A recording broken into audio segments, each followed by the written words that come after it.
بسم اللہ الرحمن الرحیم۔ السلام علیکم۔ کاشانہ بصیرت کے یوٹیوب چینل پر کتاب الغدیر، مؤلف ہیں علامہ ابراہیم امینی، اس کا 7واں حصہ ہم پڑھ رہے ہیں، صفحہ نمبر 242، جس میں ہم ان احادیث سے استفادہ کر رہے ہیں جس میں حضرت ابو طالب کی ایمان اور آپ کی مغفرت کے حوالے سے کچھ باتیں ہیں۔ حدیث نمبر 7۔ امام حسین علیہ السلام اپنے والد ماجد حضرت امیر المومنین کا واقعہ بیان کرتے ہیں کہ آپ مقام رہبہ میں بیٹھے ہوئے تھے، آپ کے گرد لوگوں کا ہجوم تھا۔ ایک شخص نے کہا، امیر المومنین، آپ کا خدا نے کیا کچھ مرتبہ قرآن میں بیان کیا ہے اور آپ کے والد پر جہنم میں عذاب ہو رہا ہے۔ فرمایا، ٹھہر، خدا تیرا منہ بند کرے، اس خدا کی قسم جس نے رسول کو برحق مبعوث فرمایا، اگر میرے والد ماجد تمام گناہ گاروں کی شفاعت فرمائیں تو خدا سب کو بخش دے گا۔ کیا میرے ماں باپ جہنم میں معذب ہوں گے جبکہ ان کا فرزند قسیم جنت و نار ہے؟ رسول برحق کی قسم، ابو طالب کا نور تمام مخلوقات کے نور کو بجھا دے گا سوائے نور محمد، نور فاطمہ، نور حسن، نور حسین اور دیگر ائمہ کے۔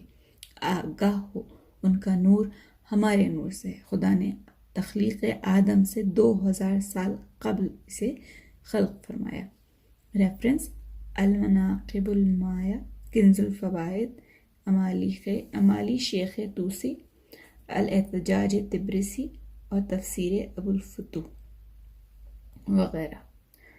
حدیث نمبر 8 ہے کہ حضرت امیر المومنین فرماتے ہیں کہ خدا کی قسم، میرے باپ دادا عبد المطلب اور دادا ہاشم نے کبھی بتوں کی پوجا نہیں کی۔ آپ سے پوچھا گیا، تو وہ کس کی عبادت کرتے تھے؟ فرمایا، وہ کعبے کی طرف نماز پڑھتے تھے، دین ابراہیم سے وابستہ تھے۔ اس کا ریفرنس ہے کمال الدین، صفحہ نمبر 104، تفسیر ابو الفتوح رازی، جلد نمبر 4، صفحہ نمبر 210، اور تفسیر البرہان، جلد نمبر 3، صفحہ نمبر 795۔ حدیث نمبر 9 ہے کہ عامر بن واصلہ حضرت علی کا بیان نقل کرتے ہیں کہ میرے باپ نے وقت وفات کلمہ شہادت پڑھا، رسول نے مجھے ان کے بارے میں جو بات بتائی وہ دنیا اور آخرت میں سب سے بہتر ہے۔ اس کا ریفرنس ہے الحجۃ علی الذھب الی تکفیر ابی طالب، صفحہ نمبر 23۔ حدیث نمبر 10 ہے، امیر المومنین علیہ السلام نے فرمایا کہ ابو طالب اس وقت تک نہیں مرے جب تک رسول خدا کی خوشنودی نہ پا گئے۔ اس کا ریفرنس ہے تفسیر علی ابن ابراہیم قمی، صفحہ نمبر 355، جلد نمبر 1، صفحہ نمبر 380، الحجۃ علی الذھب الی تکفیر ابی طالب، صفحہ نمبر 23۔ حدیث نمبر 11 ہے کہ شعبی حضرت علی کا ارشاد نقل کرتے ہیں کہ خدا کی قسم، ابو طالب بن عبد المطلب بن عبد مناف مومن اور مسلمان تھے۔ انہوں نے اپنا ایمان بنی ہاشم کے ڈر سے چھپایا تھا کہ قریش ان سے برسر پیکار نہ ہو جائیں۔ امیر المومنین کا مرثیہ ابو طالب بھی ہے، نیچے عربی میں اس مرثیے کو لکھا گیا ہے۔ ریفرنس الحجۃ علی الذھب الی تکفیر ابی طالب۔ حدیث نمبر 12 ہے، اسبغ بن نباتہ کہتے ہیں کہ میں نے امیر المومنین کو فرماتے سنا کہ ایک بار رسول خدا قریش کے کچھ لوگوں کے درمیان سے گزرے جنہوں نے اونٹ یا گوسفند کی قربانی کی تھی۔ رسول خدا ادھر سے بغیر سلام کیے ہوئے گزر گئے اور دار الندوہ کے پاس بیٹھ گئے۔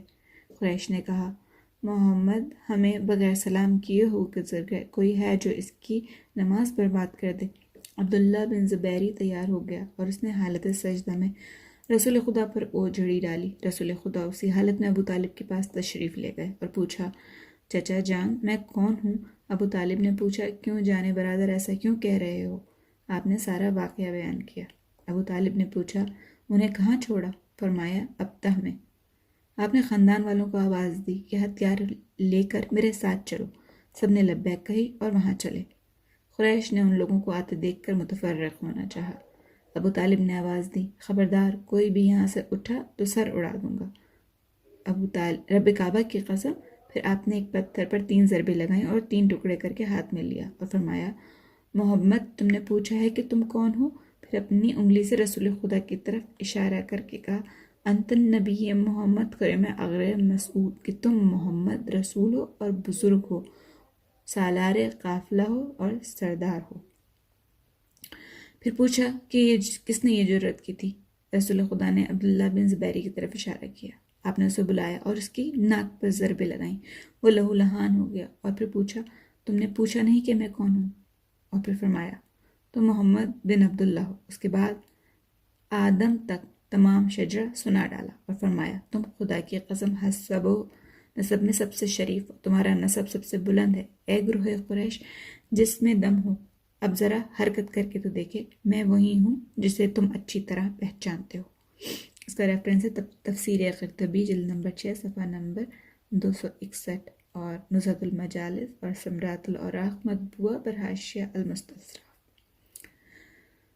حدیث نمبر 13 ہے کہ ابن فیاض لکھتے ہیں کہ حضرت علی نے فرمایا کہ ہم اور رسول خدا حالت سجدہ میں تھے کہ ابو طالب تشریف لائے اور فرمایا کیا تم ایسا کر رہے ہو؟ پھر میرا بازو تھام کر فرمایا ان کی شاندار خدمت کرتے رہنا، پھر مجھے مدد کی تشویق دلائی۔ حدیث نمبر 14 ہے حضرت علی سے پوچھا گیا کہ رسول خدا سے قبل انبیاء کا جانشین کون تھا؟ فرمایا ابو طالب میرے باپ۔ حدیث نمبر 15 ہے امام سجاد علیہ السلام سے پوچھا گیا کہ ابو طالب مومن تھے؟ فرمایا کہ ہاں۔ کچھ لوگ یہ سمجھتے ہیں کہ وہ کافر تھے۔ فرمایا سخت حیرت کی بات ہے کہ یہ لوگ ابو طالب کی مذمت کر رہے ہیں، جبکہ کئی آیتوں میں خدا نے فرمایا ہے کہ کوئی بھی مومن کسی کافر کے ازدواجی بندھن میں نہ رہے، اور کسی کو بھی انکار نہیں ہے کہ فاطمہ بنت اسد سابقین الاسلام میں سے تھیں، اسی حالت میں رہیں یہاں تک کہ ابو طالب مر گئے۔ ریفرنسز کا شرح ابن ابی الحدید جلد نمبر 3 صفحہ نمبر 312۔ حدیث نمبر 16 ہے کہ ابو بصیر کہتا ہے کہ میں نے امام محمد باقر سے پوچھا کہ میرے سردار، لوگ یہ گمان کرتے ہیں کہ ابو طالب سخت نار ہیں جس سے ان کا دماغ جل رہا ہے۔ آپ نے فرمایا یہ لوگ جھوٹ بول رہے ہیں، اگر ایمان ابو طالب ایک پلے میں رکھا جائے اور تمام مخلوقات کا ایمان دوسرے پلے میں تو ان کا پلہ بھاری ہو جائے گا۔ سید بن معاد کتاب الحجہ میں ایک دوسری سند روایت میں لکھتے ہیں کہ امام نے فرمایا کہ ابو طالب بن عبد المطلب حالت اسلام اور ایمان میں مرے۔ حدیث نمبر 17 ہے کہ صادق آل محمد فرماتے ہیں کہ ابو طالب کی مثال اصحاب کہف کی ہے، انہوں نے اپنا ایمان چھپایا اور شرک ظاہر کیا، اس لیے خدا نے انہیں 2 اجر کرامت فرمائے۔ اس کا ریفرنس ہے کتاب اصول کافی اور امالی صدوق سے۔ حدیث نمبر 17 ہے کہ صادق آل محمد فرماتے ہیں، حدیث معذرت کے ساتھ عبد الرحمن بن کثیر بیان کرتے ہیں کہ میں نے صادق آل محمد سے عرض کی کہ لوگ گمان کرتے ہیں کہ ابو طالب آبگینہ جہنم میں ہے۔ فرمایا وہ جھوٹ بولتے ہیں، جبرائیل اس بات پر رسول کی خدمت میں نازل نہیں ہوئے۔ میں نے پوچھا پھر کس بات پر نازل ہوئے؟ فرمایا ایک بار جبرائیل رسول پر نازل ہوئے اور کہا اے محمد تمہارا رب بعد سلام فرماتا ہے کہ بلا شبہ اصحاب کہف نے اپنا ایمان چھپایا اور شرک ظاہر کیا، بس خدا نے انہیں 2 اجر کرامت فرمائے۔ اسی طرح ابو طالب نے اپنا ایمان چھپایا اور شرک ظاہر کیا، اسی لیے خدا نے انہیں 2 اجر کرامت فرمائے۔ ابو طالب اسی وقت دنیا سے گئے جب وہ جنت کی بشارت پا گئے۔ امام نے آگے فرمایا یہ لوگ ایسی محمل بات کیسے کہتے ہیں جبکہ وفات ابو طالب کی رات جبرائیل نازل ہوئے اور کہا کہ اے محمد اب مکے سے نکلیے کیونکہ ابو طالب کے بعد آپ کا کوئی مددگار نہیں۔ اس کا ریفرنس ہے کتاب بحار الانوار جلد نمبر 9 صفحہ نمبر 24 اور تفسیر ابو الفتوح رازی جلد نمبر 4 صفحہ نمبر 212۔ حدیث نمبر 18 ہے کہ اصول کافی میں ہے کہ امام سے پوچھا گیا کیا یہ لوگ گمان کرتے ہیں کہ ابو طالب کافر مرے؟ فرمایا یہ لوگ جھوٹ بولتے ہیں، جس نے یہ شعر کہا وہ کافر کیسے ہو سکتا ہے؟ کیا تم لوگ نہیں جانتے کہ ہم محمد کو موسیٰ کی طرح رسول سمجھتے ہیں، اور یہ بات گزشتہ آسمانی کتابوں میں مرقوم ہے۔ یہ روایت اکثر محدثین کی تالیفات میں منقول ہے۔ حدیث نمبر 19 کلینی نے اصول کافی میں صادق آل محمد کا بیان نقل فرمایا کہ جس ابو طالب نے یہ اشعار کہے ہوں وہ کافر کیسے ہو سکتا ہے۔ شعر کا ترجمہ: بلا شبہ یہ لوگ جانتے ہیں کہ ہمارے نزدیک ہمارا فرزند جھٹلایا نہیں جا سکتا، اس کے یہاں محمل بکواس کی قطعی گنجائش نہیں۔ وہ روشن چہرہ ہے جس کا واسطہ دے کر بارش طلب کی جاتی ہے، وہ یتیموں کی پناہ اور بیواؤں کا سہارا ہے۔ حدیث نمبر 20۔ شیخ ابو علی فتال نے روضۃ الواعظین میں صادق آل محمد کا ارشاد نقل کیا ہے کہ ابو طالب نے مرتے وقت بزرگان قریش کو بلوایا اور ان سے وصیت فرمائی: اے گروہ قریش، تم مخلوقات خدا میں منتخب اور قلب ارب ہو، تم خدا کی زمین اور حرم کے خزینہ ہو، تمہارے درمیان سردار اور فرمانروا موجود ہے جو کشادہ دست، بہادر، پیش گام اور دانا ہے۔ اچھی طرح سمجھ لو کہ تم نے ہر فخر و نازش کو پا لیا، اب لوگوں کے لیے کوئی فضیلت باقی نہیں۔ لوگوں کی فضیلت کا وسیلہ انہی کی ذات ہے اور لوگ تم سے برسرِ پیکار ہیں۔ اس وصیت کو علامہ مجلسی نے بحار الانوار میں نقل کیا ہے۔ حدیث نمبر 21۔ شیخ صدوق اکمال الدین میں صادق آل محمد کا ارشاد نقل کرتے ہیں کہ ابو طالب نے کفر ظاہر کیا اور ایمان چھپایا۔ جب ان کا وقت وفات آیا تو خدا نے رسول پر وحی کی: یہاں سے نکل جاؤ کہ اب کوئی تمہارا مددگار نہیں۔ چنانچہ رسول خدا نے مدینہ ہجرت فرمائی۔ شریف مرتضیٰ نے فصول المختارہ میں اس حدیث کو نقل کر کے لکھا ہے کہ اس سے واضح ہوتا ہے کہ ابو طالب تحقیقی طور سے مومن تھے، اور اس کی تقویت اس بات سے ہوتی ہے کہ انہیں مددگار رسول کہا گیا ہے۔ اسی حدیث کے ذیل میں ابن معد کتاب الحجہ میں لکھتے ہیں کہ تمام مسلمانوں کا اتفاق ہے کہ اب وفات ابو طالب کے بعد جبرائیل رسول خدا پر نازل ہوئے اور کہا کہ خدا بات سلام فرماتا ہے کہ تمہاری قوم نے متفقہ فیصلہ کر لیا ہے کہ تم پر رات میں حملہ کریں، لہٰذا تم یہاں سے نکل جاؤ کیونکہ اب تمہارا کوئی مددگار نہیں رہ گیا ہے۔ خدا کے اس ارشاد پر خوب غور کرنا چاہیے کہ اسی نے ابو طالب کے مددگار رسول ہونے کی گواہی دی ہے۔ یہ چیز ابو طالب کے فخر و نازش کے لیے عظیم الشان ہے۔ اس سے ان کی عظمت و منزلت کا اندازہ کیا جا سکتا ہے۔ قریش ان سے خوش تھے کہ وہ ان سے میل جول رکھتے ہیں، حالانکہ انہوں نے اپنے اشعار میں توحید و تصدیق کا برملا اظہار فرمایا۔ اس طرح قریش کو قتل رسول کی ہمت نہ ہو سکی کیونکہ ان کی قوم اور بنی ہاشم اور عبد المطلب بن عبد مناف کے بھائی اور یا ان کے پیروکار تھے، خواہ وہ مومن ہو یا کافر، ابو طالب کے ساتھ تھے۔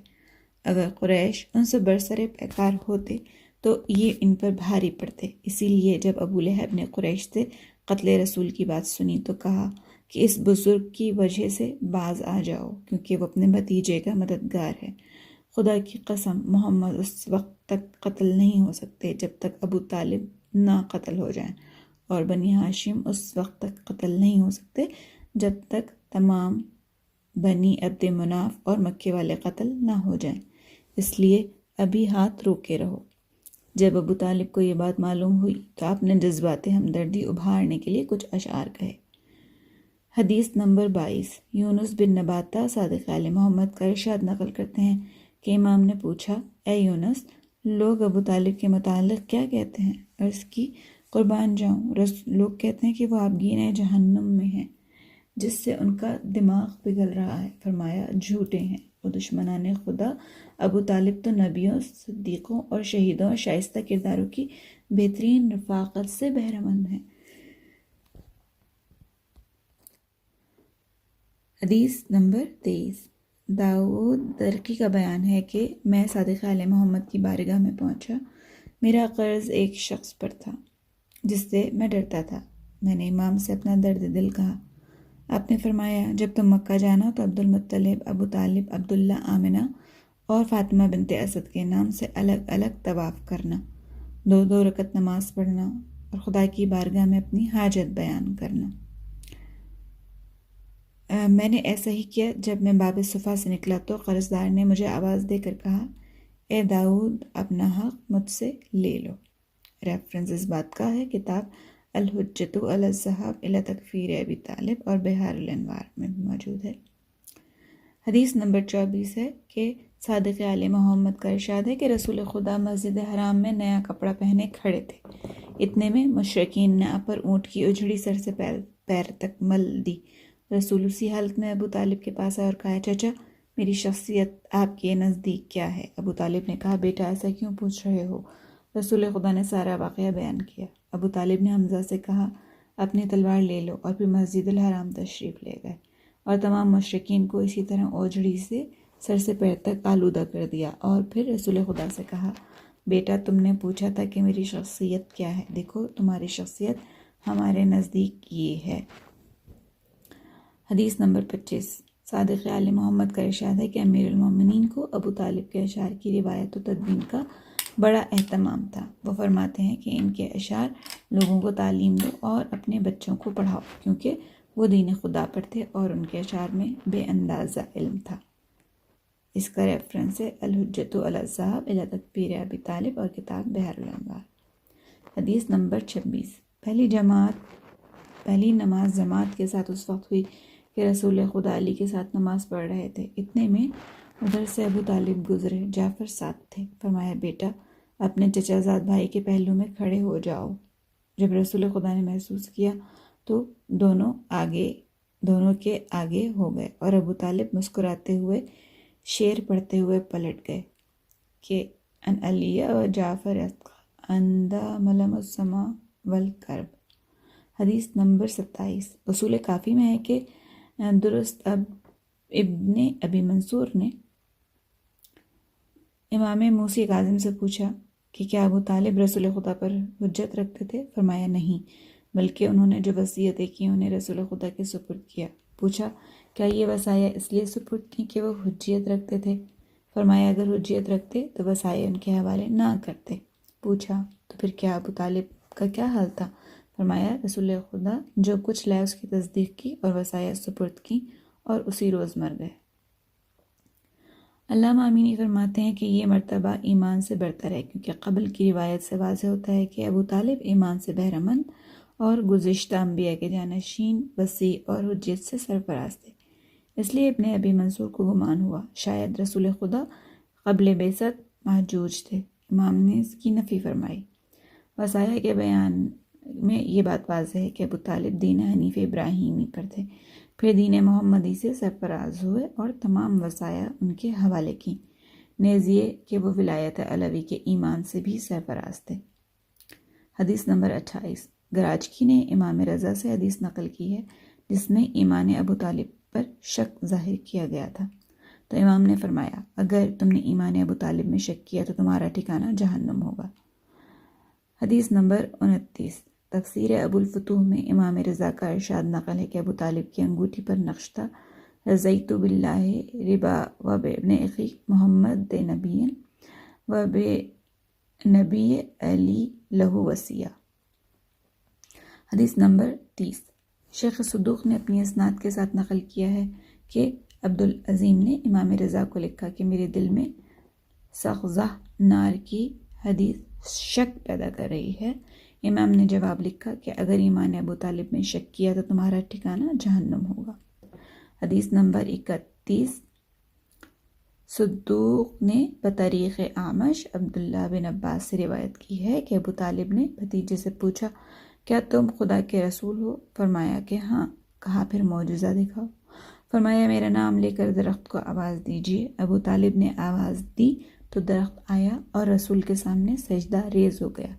یہ دیکھ کر ابو طالب نے فرمایا کہ میں گواہی دیتا ہوں کہ تم سچے ہو، اے علی اپنے بھائی کے پہلو میں کھڑے ہو کر نماز پڑھو۔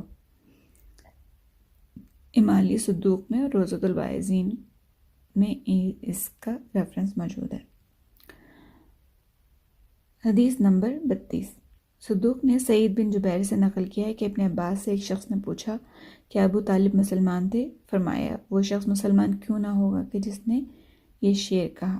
شعر کا ترجمہ ہے کہ ابو طالب تو اصحاب کہف کی طرح تھے جنہوں نے ایمان چھپایا اور شرک ظاہر کیا تو خدا نے انہیں 2 اجر کرامت فرمائے۔ حدیث نمبر 33۔ روضۃ الواعظین میں ابن عباس سے مروی ہے کہ ابو طالب اپنے بیٹے جعفر کے ساتھ رسول خدا کی طرف سے گزرے جو مسجد الحرام میں نماز پڑھ رہے تھے۔ حضرت علی داہنی طرف کھڑے تھے جعفر سے فرمایا تم بھی پہلو میں کھڑے ہو جاؤ۔ اس وقت ابو طالب نے 7 اشعار پڑھے۔ حدیث نمبر 34۔ اکرمہ ابن عباس سے روایت کرتے ہیں کہ ابو طالب نے مرتے وقت کلمہ شہادت پڑھا۔ حدیث نمبر 35۔ تفسیر وکیع میں ہے کہ ابو ذر نے کہا کہ رسول کا ارشاد ہے کہ اس خدا کی قسم جس کے سوا کوئی معبود نہیں کہ ابو طالب نے مرتے وقت بزبان حبشہ اظہار اسلام کیا، اور ابو طالب نے رسول سے پوچھا کیا آپ زبان حبشہ جانتے ہیں؟ فرمایا اے چچا، خدا نے مجھے تمام زبانوں کو سکھایا ہے۔ ابو طالب نے کہا یا محمد اسدنا لمساقق لا تہا، یعنی میں مخلصانہ اقرار کرتا ہوں کہ خدا کے سوا کوئی معبود نہیں۔ یہ سن کر رسول نے گریہ فرمایا اور کہا خدا نے چچا کی وجہ سے میری آنکھیں ٹھنڈی کر دیں۔ اس موقع پر ابو طالب نے بزبان حبشہ کلمہ پڑھنا مناسب سمجھا، جبکہ عربی میں کئی بار پڑھ چکے تھے۔ حدیث نمبر 36۔ قطب الدین راوندی الخرائج میں فاطمہ بنت اسد کا بیان نقل کرتے ہیں۔ عبد المطلب کے انتقال کے بعد وصیت پدر کے مطابق ابو طالب رسول خدا کی خدمت گزاری میں تھے۔ میرے گھر کے باغ میں درخت خرما تھا، میں ان تازہ خرموں کو چن کر محمد کے کھانے کے لیے رکھ لیتی تھی۔ میری کنیز بھی خرما چننے میں ساتھ دیتی تھی۔ ایک دن ہم دونوں کے حافظے سے بات نکل گئی۔ محمد سو رہے تھے، مجھے تشویش ہوئی کہ محمد بیدار ہوں گے تو کیا کھائیں گے۔ اتنے میں محمد بیدار ہوئے، باغ میں جا کر دیکھا تو خرمے نہیں تھے، تو درخت کی طرف اشارہ کیا کہ میں بھوکا ہوں۔ یہ سن کر درخت جھکا اور محمد نے اس میں سے خرمے توڑے اور وہ اپنی حالت پر پلٹ گیا۔ مجھے دیکھ کر سخت حیرت ہوئی۔ تھوڑی دیر بعد ابو طالب آئے اور دروازہ کھٹکھٹایا تو ننگے پاؤں دوڑ کر میں نے دروازہ کھولا اور سارا ماجرا بیان کیا۔ انہوں نے فرمایا کہ بلا شبہ وہ پیغمبر ہوں گے اور تم بھی بہت جلد ان کا ناصر و مددگار پیدا کرو گی۔ چنانچہ جیسا انہوں نے کہا تھا میرے بطن سے علی پیدا ہوئے۔ حدیث نمبر 37۔ امالی صدوق میں ابو طالب کا بیان نقل ہے کہ عبد المطلب نے فرمایا کہ میں حجر اسماعیل میں سویا ہوا تھا۔ میں نے خوفناک خواب دیکھا تو قریش کے کاہن کے پاس ایک خز کی چادر اڑ کر گیا۔ اس نے مجھے دیکھ کر میرا اضطراب معلوم کیا۔ میں اس زمانے میں سردار قوم تھا، لہٰذا مجھے دیکھ کر کہا کہ سید العرب کا چہرہ متغیر کیوں ہے؟ کیا کوئی حادثہ گزرا ہے؟ میں نے اس سے کہا کہ رات کو خواب دیکھا ہے کہ میں حجر اسماعیل میں سویا ہوا ہوں۔ اتنے میں میری پشت سے ایک درخت نکلا جس کا سر آسمان تک ہے اور شاخیں مشرق اور مغرب میں پھیل گئی ہیں۔ اس کی روشنی سورج سے 70 گنا زیادہ ہے۔ تمام عرب و عجم اس کے سامنے سجدہ ریز ہیں۔ ہر دن اس کی عظمت درخشاں بڑھتی جاتی ہے۔ میں نے دیکھا کہ گروہ قریش وہ درخت کاٹنا چاہتے ہیں۔ اتنے میں ایک خوبصورت جوان آگے آتا ہے اور اس گروہ کی کمر توڑ دیتا ہے اور آنکھیں پھوڑ دیتا ہے۔ جب میں نے اس درخت کی طرف ہاتھ بڑھایا تو جوان نے کہا ٹھہریے، اس میں آپ کا حصہ نہیں ہے۔ میں نے کہا پھر کس کا حصہ ہے؟ جبکہ درخت میرا ہی ہے۔ اس نے کہا کہ ان کا حصہ ہے جو ان سے وابستہ ہیں۔ میں یہ ہولناک خواب دیکھ کر بیدار ہوا۔ میں نے دیکھا کہ خواب سن کر اس کا چہرہ متغیر ہو گیا اور کہا اگر آپ سچ کہتے ہیں تو آپ کے صلب سے ایک لڑکا ہوگا جو مشرق اور مغرب کا مالک ہوگا اور وہ لوگوں کا نبی ہوگا۔ یہ سن کر میرا غم خوشی میں بدل گیا۔ اے ابو طالب سن لو، شاید تم اس کو پاؤ۔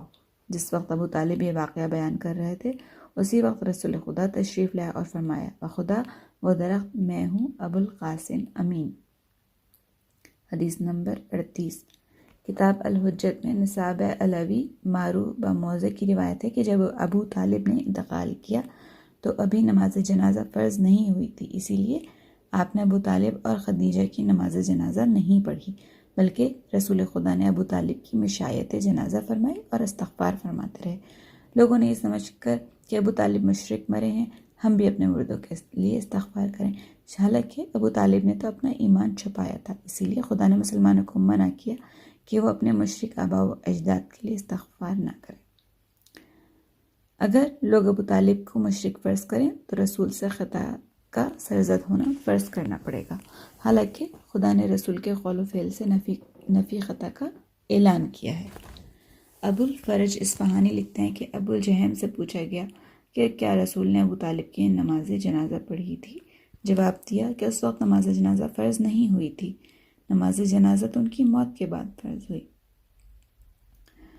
حدیث نمبر 39۔ مقاتل کا بیان ہے کہ جب قریش نے اسلام کی ترقی دیکھی تو حلف میں کہنے لگے کہ وہ جادوگر اور مجنون ہیں۔ انہوں نے باہم معاہدہ کیا کہ اگر ابو طالب مر گئے تو سب انکار کر کے محمد کو قتل کر دیں گے۔ جب ابو طالب کو معلوم ہوا تو حلیف قبائل کو جمع کر کے رسول خدا کے متعلق وصیت فرمائی کہ میرا بھتیجا جو کچھ کہتا ہے اسے میں نے اپنے آبا و اجداد اور علماء سے سنا ہے کہ محمد ہی رسول صادق اور امین ناطق ہیں، ان کی بڑی شان ہے، خدا کے نزدیک ان کا مرتبہ بہت بلند ہے۔ دیکھو ان کی دعوت پر لبیک کہو اور نصرت کرو، اگر تم نے ایسا کیا تو رہتی دنیا تک تمہارا شرف یادگار رہے گا۔ علامہ امینی فرماتے ہیں کہ میں نے حقائق کو واضح کرنے کے لیے سیرت سے یہ 40 اقوال نقل کیے ہیں، ان سے ایمان ابو طالب کی بھرپور شہادت فراہم ہو جاتی ہے۔ کسی مسلمان کے ثبوت اسلام میں اتنی واضح اور کثرت سے دلیل فراہم نہیں ہو سکتی۔ ایمان ابو طالب کے متعلق علامہ مجلسی نے بحار الانوار میں، فتاوی نے ضیاء العالمین میں، اور اہل سنت کے علماء نے برزنجی نے کتاب لکھی ہے جس کا خلاصہ سید احمد زینی دہلان نے کیا ہے۔ ان کے علاوہ جن علماء نے اس موضوع پر کتابیں لکھی ہیں ان کے نام ہیں سعد بن عبداللہ ابو القاسم اشعری، ان کی کتاب فضیلت ابو طالب اور عبد المطلب اور عبداللہ سے متعلق ہے۔ ابو علی کوفی، ان کی کتاب ایمان ابو طالب ہے۔ ابو محمد سہل بن احمد دیباجی، ان کی کتاب ایمان ابو طالب ہے۔ ابو نعیم علی بن حمزہ بصری، ان کی کتاب ایمان ابو طالب ہے۔ ابو سعید محمد بن احمد بن حسین خزائی، ان کی کتاب کا نام ہے من الطالب فی ایمان ابو طالب۔ ابو الحسن علی بن بلال محلی، البیان عن خیرت الرحمن احمد بن قاسم نے بھی ایمان ابو طالب پر کتاب لکھی ہے۔ ابو الحسین احمد بن ترخان کندی، ان کی کتاب ایمان ابو طالب ہے۔ شیخ مفید ابو علی فخار احمد بن طاؤس، سید حسین طباطبائی، مفتی محمد عباس شوستری، شیخ محمد علی بن مرزا، مرزا محمد محسن، سید محمد بن آل شرف، شیخ مرزا نجم الدین، شیخ جعفر بن محمد نقدی۔